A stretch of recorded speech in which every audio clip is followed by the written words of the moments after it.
Hey, welcome to this podcast where the truth is released to inspire you to find your voice, bring out the gold within you, and help you reach your full potential to roar out loud in the world around you. I'm your host, Mary Street, and I'm here to take you on a weekly journey of hope, inspiration, and empowerment. This podcast is where we believe in turning up the volume on life's practical tips, impart insightful wisdom, as well as share life stories of triumph, resilience, and passion. In each episode, we'll be diving deep into relevant topics in today's world, as well as into the incredible lives and stories of extraordinary everyday individuals like you and me who have been set free from the fears, lies, and have overcome great adversity and found their voice to release their roar. So whether you're tuning in during your morning drive, working out at the gym, getting ready for school, or cozying up with that good cup of coffee, get ready to amplify your life and ignite your courage. This is Roar Out Loud. Hey everybody, welcome back for part 2 of choosing radical honesty with your heart. So for part 2, I wanted to bring in Allie, and some of you that have tuned in to past podcasts will remember her. So Allie is from Scotland. And she's also my sidekick. And I hold our life together. Yeah, she helps hold my life together. I love that about her. But also she's a spiritual daughter to myself, my husband, and she's part of our family. And I wanted to bring you in today to do some Q&A on the topic of choosing radical honesty with your heart, because you have totally pushed through those doors and really gone after radical honesty in that area of your heart. And I was able to help lead you through a lot of that because I too walked through it. Like I told the people in part 1, hey, if you've not listened to part 1, go back and listen to it. I've got some stories in there from my own life where I really had to get real and honest and raw with my heart and come into a place where I chose that radical honesty.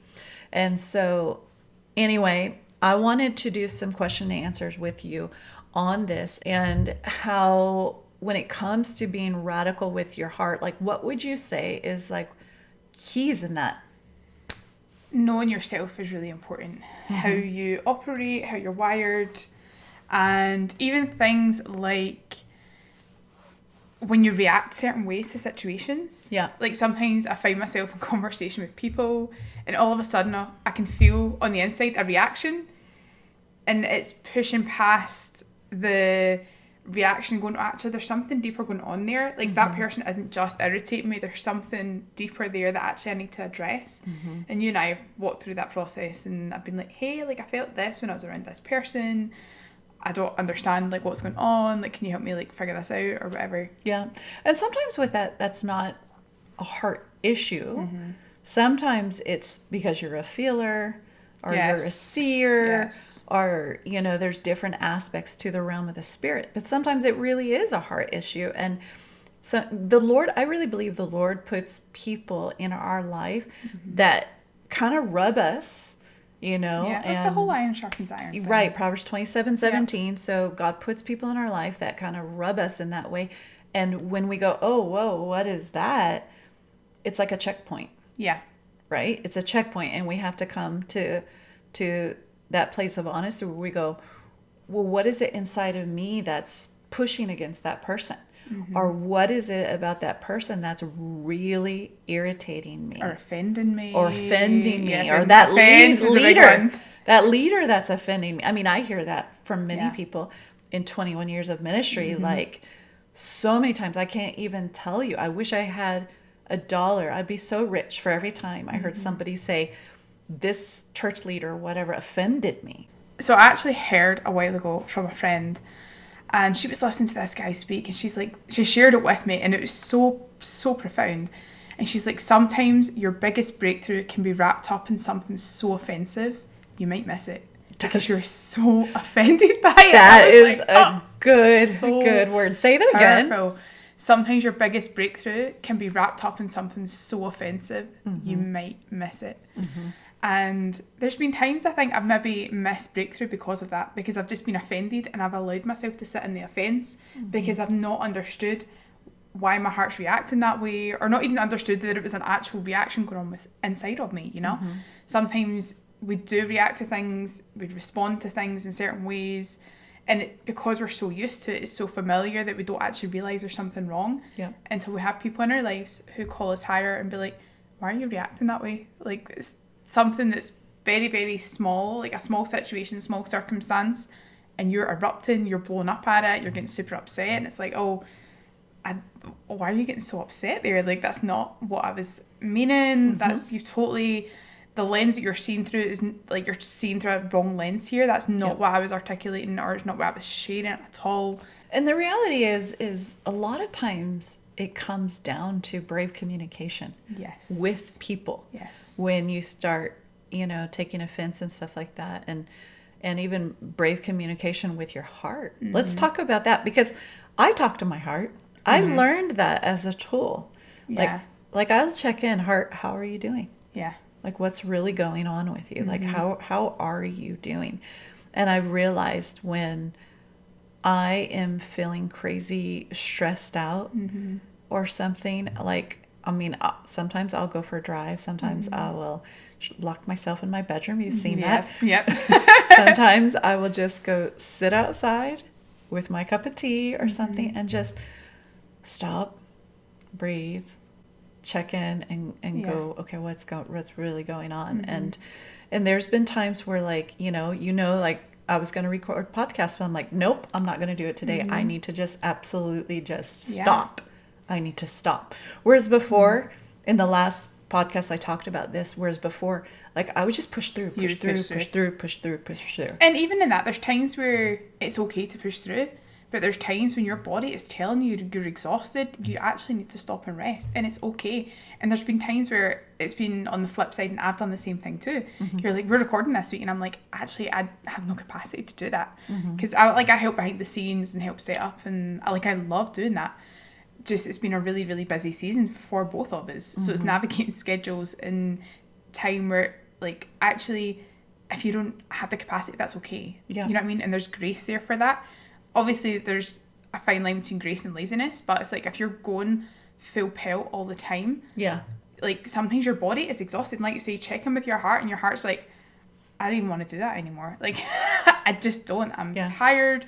We just need some alone time to figure some stuff out. And people in leadership, it's like what I talked about in the last podcast. People in leadership, oftentimes, they feel like they just have to push through. They have to, just keep going. But in reality, you actually are doing a disservice to people around you. You're doing a disservice to your family. You're doing a disservice to your husband or to your wife if you choose to just push through and not take time, all the time for yourself. Because it's sad to say, but I know I've done this many times as somebody in, full-time ministry. I have given my family the leftovers at different times. Like, I feel like I serve pretty well. I serve my family pretty well.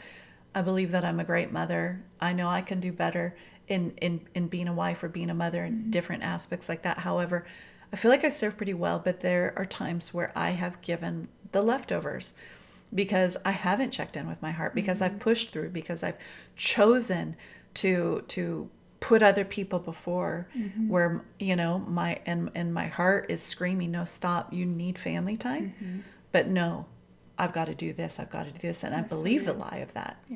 And it's a lie. Yeah, it is a lie. And it's also saying yes to things that the Lord hasn't told you to say yes to. Yeah, sometimes that's good. Yeah. Sometimes there is definitely things he's like, yes, I really want to do that, and it is a sacrifice. Like, there'd be seasons in life where you have to sacrifice different things, but like, say, checking in with your heart and checking in with the Lord, like, Lord, did you actually ask me to do this? Or because some things are good and some things they're not wrong and they're not bad. It's just the Lord hasn't called you to do that, and actually it's going to take away more from your family. It's going to deplete your resources even more. Yeah.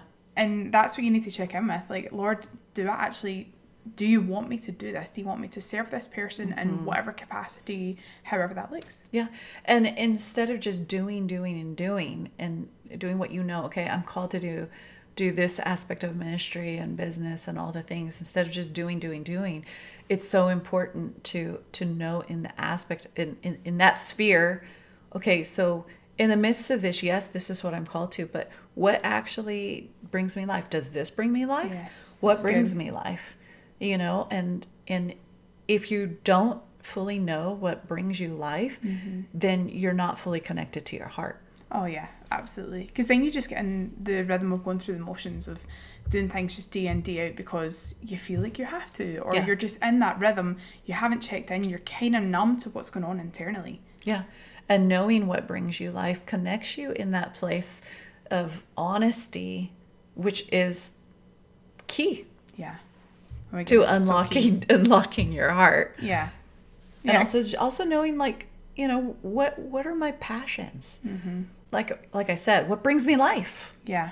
You need to know what brings you life, because otherwise you will just get caught up serving and doing things out of obligation, out of people pleasing. And it's not, like, life's not about that. Even the Lord rested. The Lord had a Sabbath day. So if he's doing that, we should be following his example and taking rest time for ourselves. Yes. And, you know, we forget that. Oftentimes we forget that. Like, in our everyday lives, we forget, oh, God had a Sabbath. And many times, you know, people go, oh, my Sabbath day is Sunday. I go to church.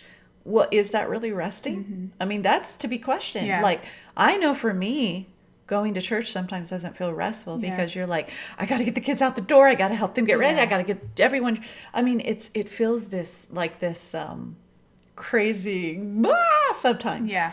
Once you're there, it's wonderful. Yeah. At least I think it's wonderful, you know, once I'm there. However, it's like, okay, what really is rest? Rest isn't just a Sunday, but rest is like finding time in your schedule that, you know, you actually can stop. Sometimes, like, for me, stopping, I have found, like, going to the gym. That's stopping for me, even though, like, I'm doing exercise. Like, it feels good to my body. Yeah. I'm not connected to anybody, you know. I put my earbuds in. I'm listening to my podcast. Yep. I'm listening to my worship music. I'm resting. Yeah.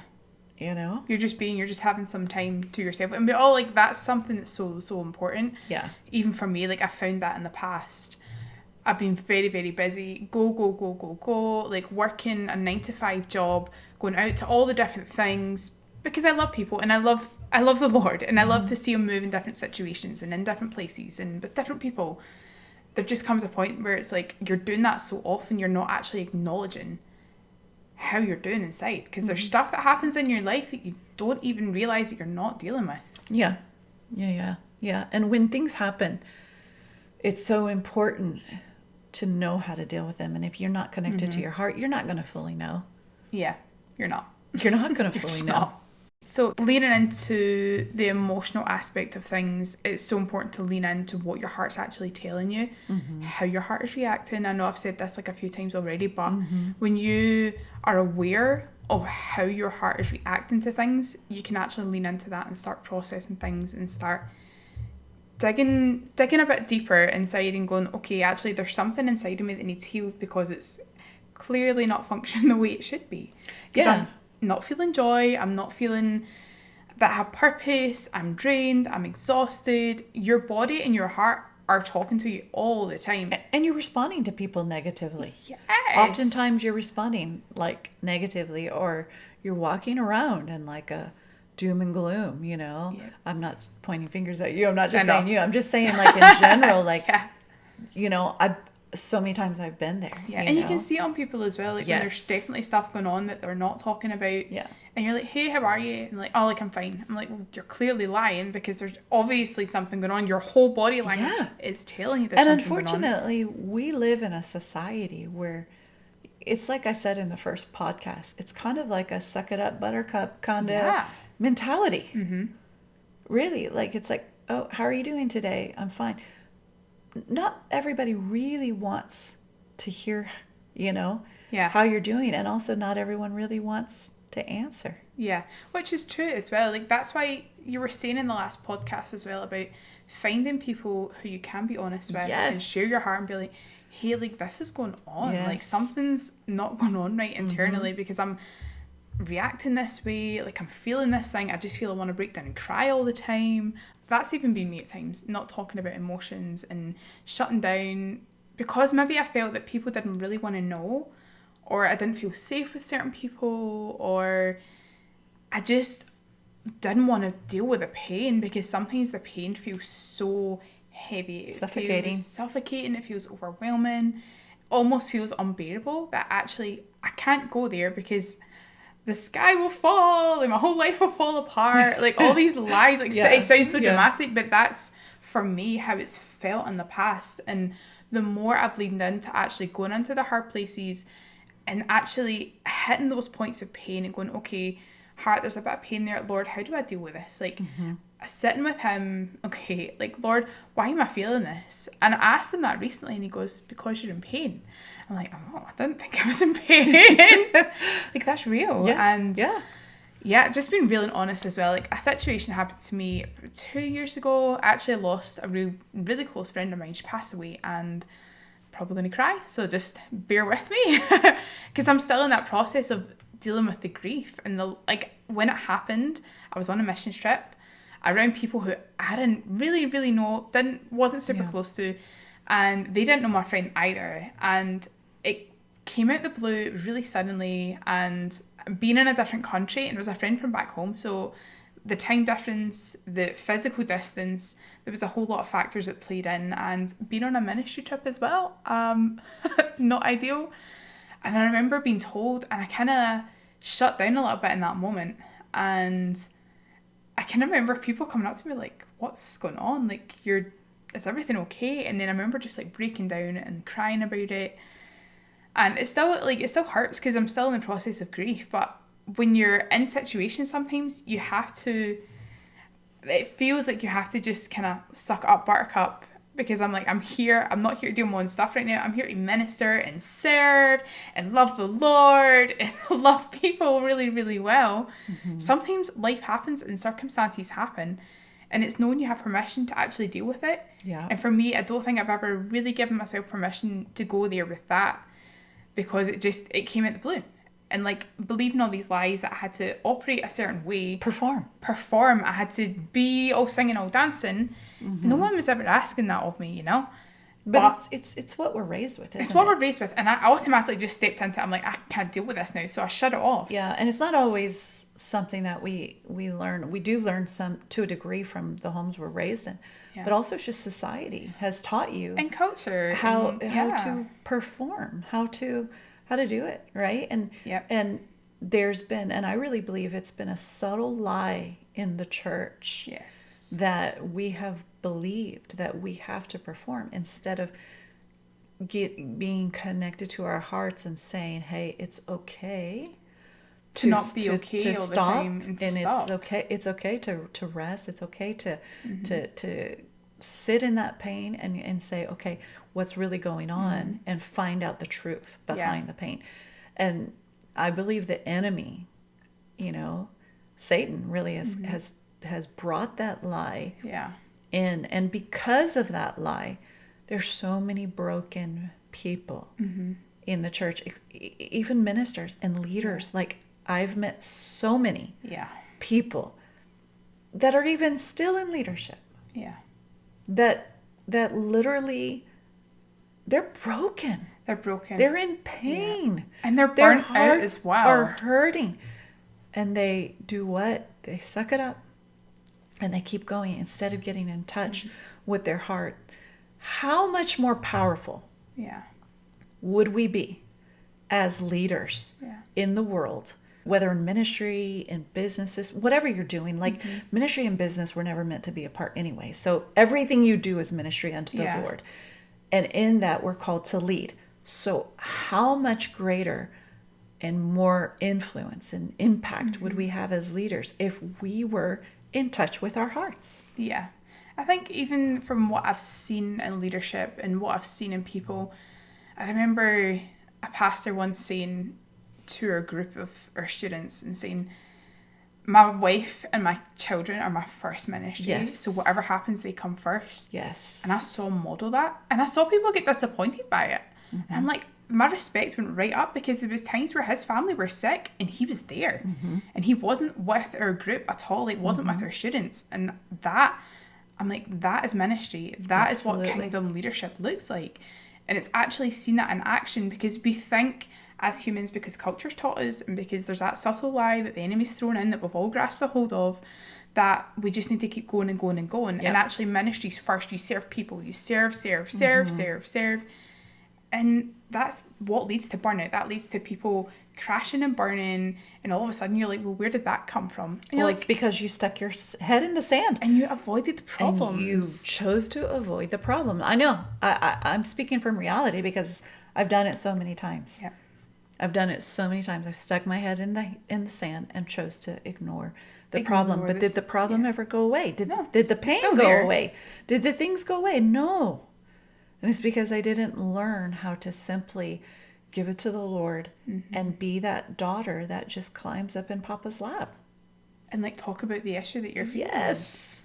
Like, Yes. it's so important to know that you have permission to do that. You have permission to feel pain and go after it and process it and sit with the Lord and sit with him in a puddle of tears and be like, I don't know how to deal with this. Like, be like, it's okay to be overwhelmed at things, but like sit with the Lord, give it to him. Don't wallow in it and wallow in it, because the more you shut it down, it doesn't go anywhere. It's still going to be there. It just might take a longer process for you to deal with it, because the Lord's like, hey, you don't want to go there? Like, okay. Yeah. If you were, well, we are speaking to the people out there, aren't we, that are listening to this podcast.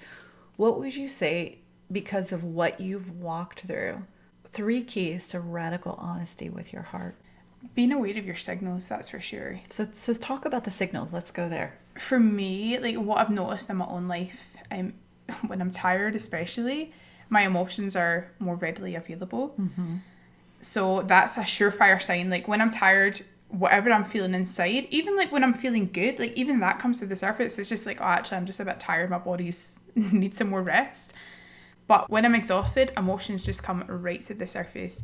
I'll get upset about things way easier than what I normally would, because I've usually got a wall there that will like shut that down and keep that at bay. So that comes out. I start becoming short with people, and I'm like, why am I being like that? Because it's not intentional. It's not my heart to be that way towards people. It just I love people so deeply. So when I'm starting to behave like that, I'm like, okay, something's going on that I've not addressed. So that's like one of the keys, I would say, for sure. Another one, have people to talk to. So important. Yes. Have people to talk to, and have healthy people to talk to. Don't just go sharing your stuff with everybody, because not everyone's going to get it. Not everyone's going to get it. You can't trust everyone. Not everyone's going to know how to help. And for me, like the Lord has been so faithful, because he knew the cry of my heart, because I knew there was stuff going on internally that I've never been able to deal with. And coming to do ministry school, like just how the Lord showed up even in that. And actually being in a place where no one knew you, the stuff just came pouring out again and again and again. And with safe people, of course, that the Lord really put safe people who just came around me and supported me and were like, this is okay. Like, this is actually normal that you process this like that. And when you're in a culture that says, no, you need to just go, go, go, go, go, you start shutting down. So when you're in a place where there's a total shift and you're in people, and when I say culture, I'm talking about people that you surround yourself with.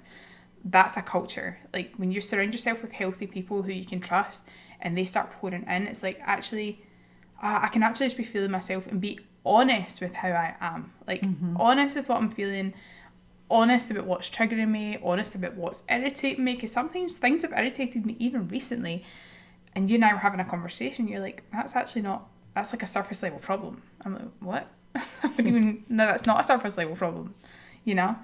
I'm like, oh, you're right. Like, it is actually, there's something deeper going on within me that I'm not addressing, like not feeling valued or things like that. So when you don't feel valued, it's funny how it can start looking like irritation or anger or why am I all of a sudden just being like erupting for what apparently seems like no reason? There's always reasons for your emotions. There's always reasons for your emotions, yeah. Yeah.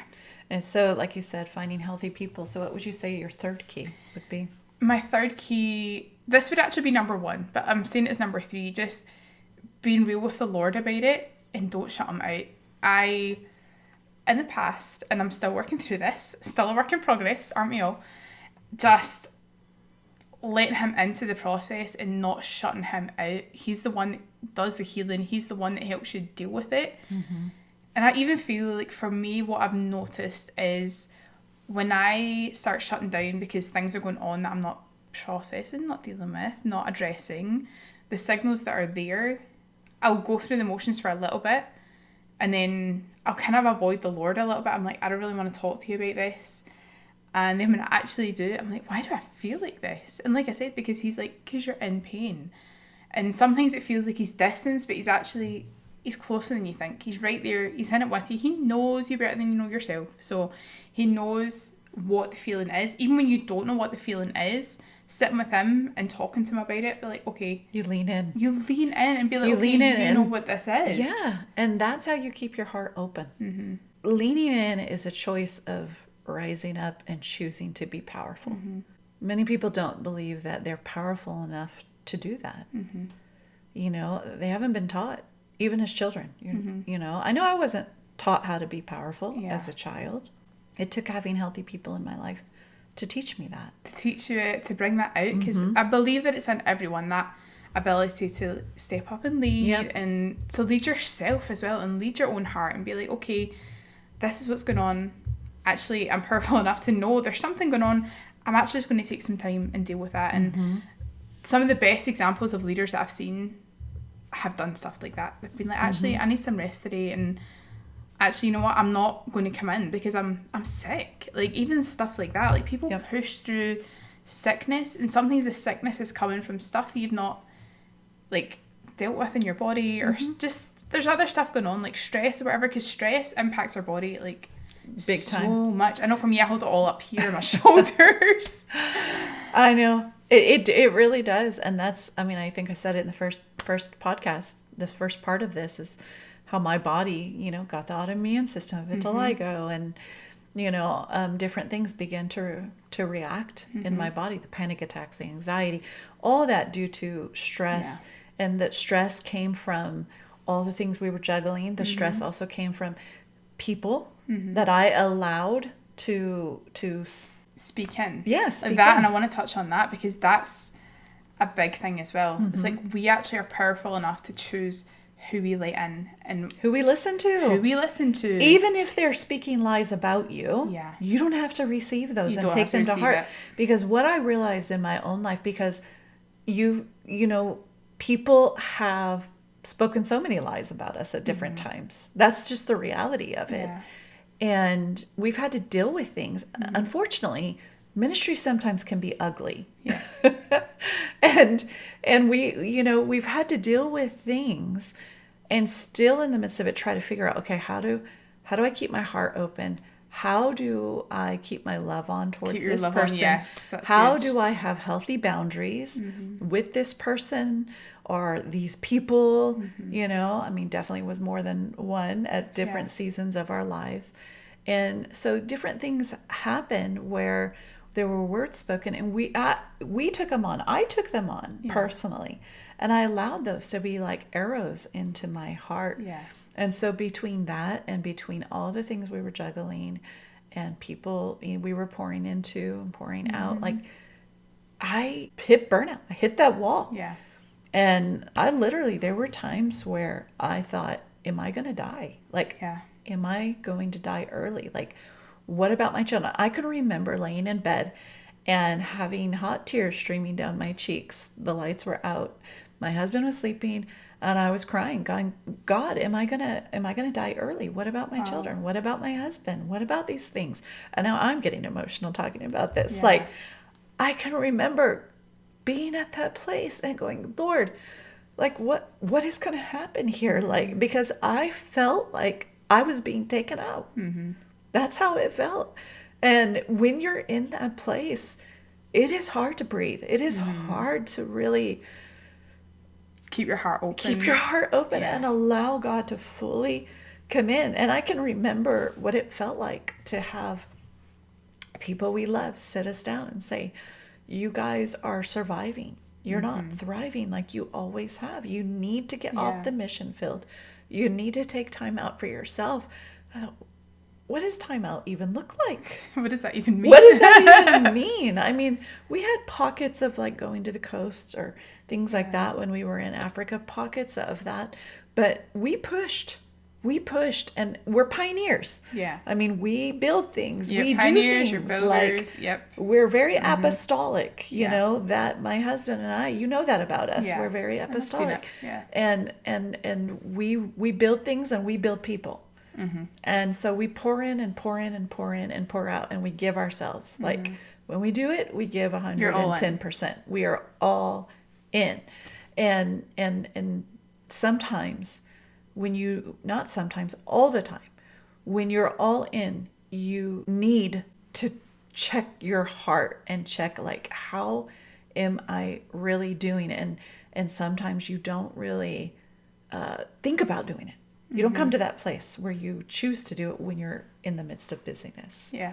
I think as well, like when you're going through situations like that, and like, so you're trying to keep your heart open because you're serving, because you love people and you want to see people get freedom. And that's Yes. something we're really both passionate So about. passionate about that. Seeing people Yes. process their emotions and like internal health, like mental health, you know, because it's such a big thing and it's a bigger part of your life than what people give space Yes, for, you know. So absolutely. like if you're opening up your heart and you're pouring in like that, it also opens the door up for disappointment and hurt and pain. So it's okay, I'm opening myself up to this, but it hurts. Like And when knowing people how to disappoint process you. that disappointment and that Yeah. pain and all those things. Because like I said in the first episode, it's going to happen. Pain, it's inevitable. Yeah. Pain will happen.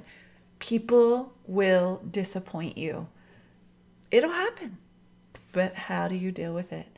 It's by being radically honest with your heart. What's going on? Yes. Heart, how are you doing? Yeah.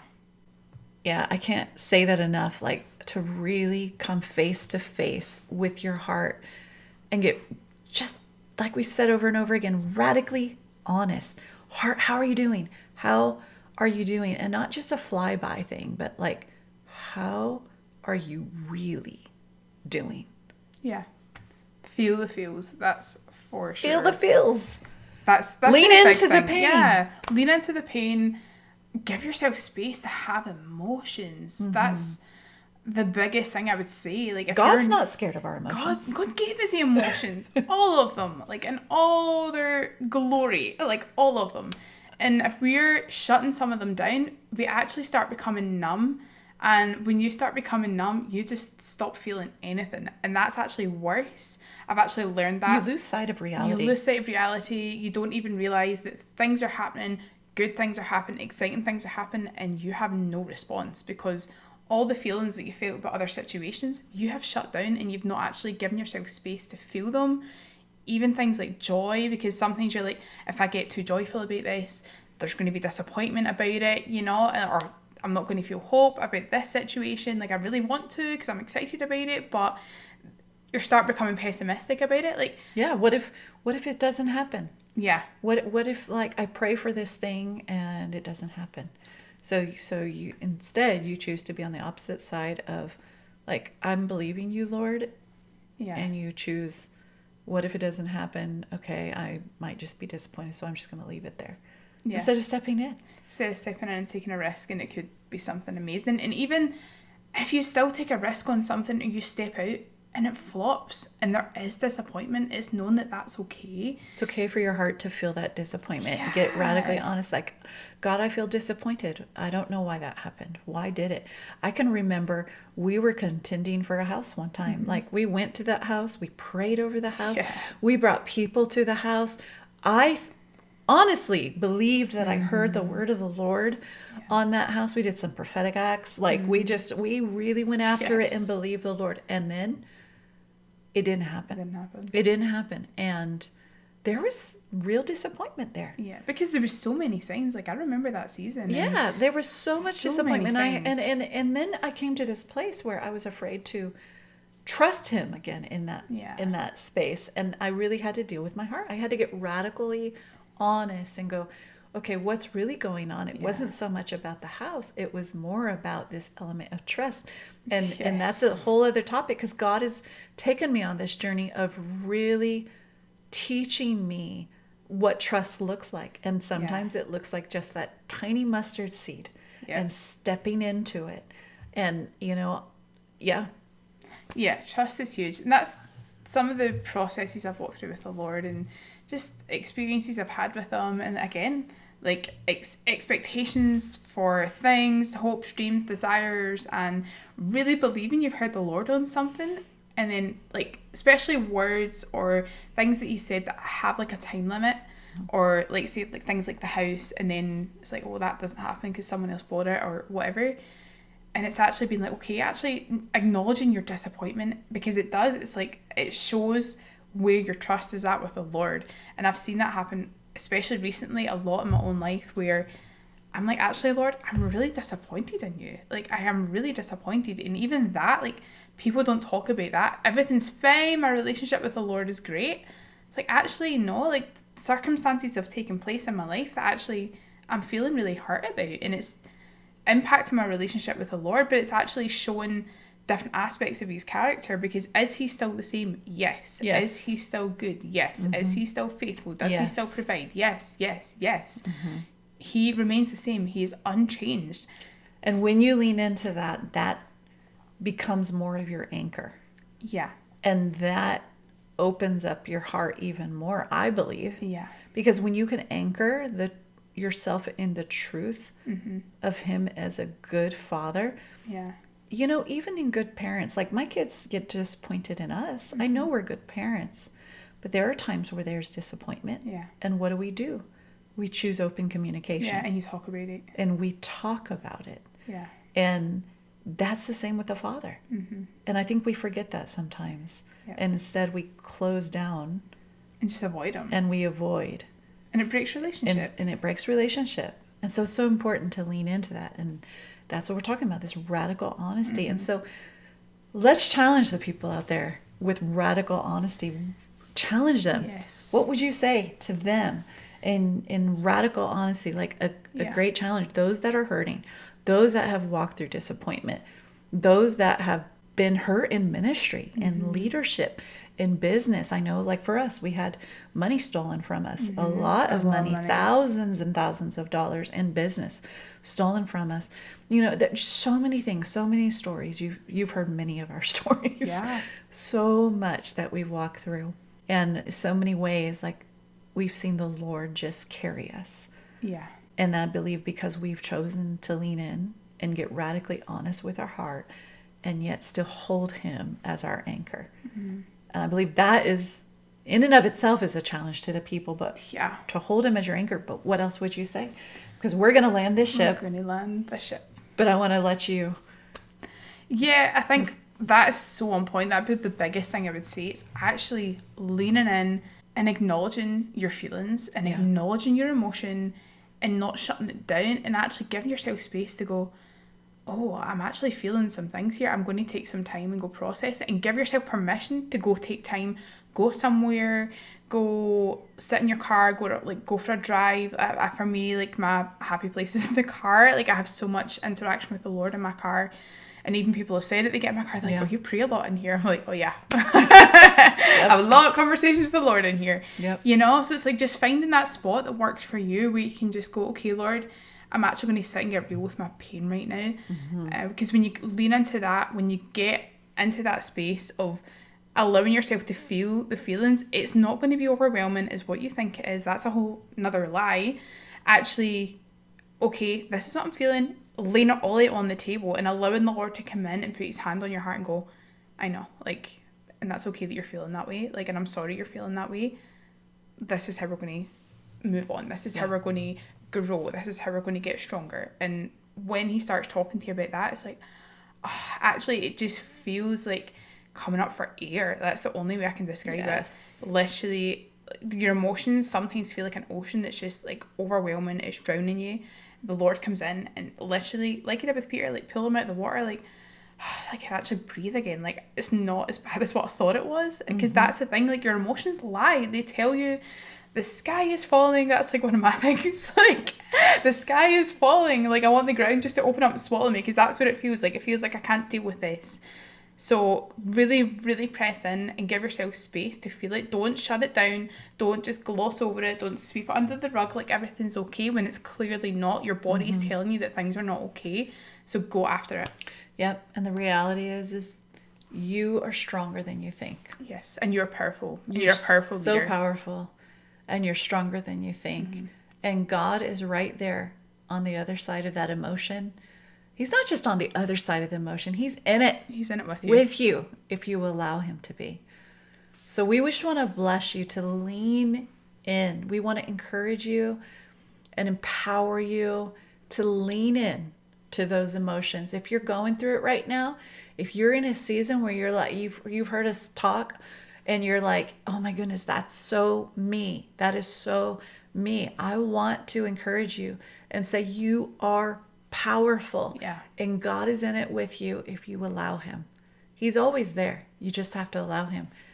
Go back. I want to encourage you to go back to the places where you've seen the Lord come through, where you've seen him really go after your emotions with you, where you've seen him begin to bring joy again into your heart. Go back to those places and begin to set them as memorial stones in your life. And you're going to see the goodness of the Lord as you lean in and get radically honest with your heart. Hey, thanks so much for being with us. Allie, thank you. You're welcome. Thank you. It's great. so fun doing this with you. This it. one, lover, spiritual daughter. There's so much that you can lean in and glean from this one and this conversation.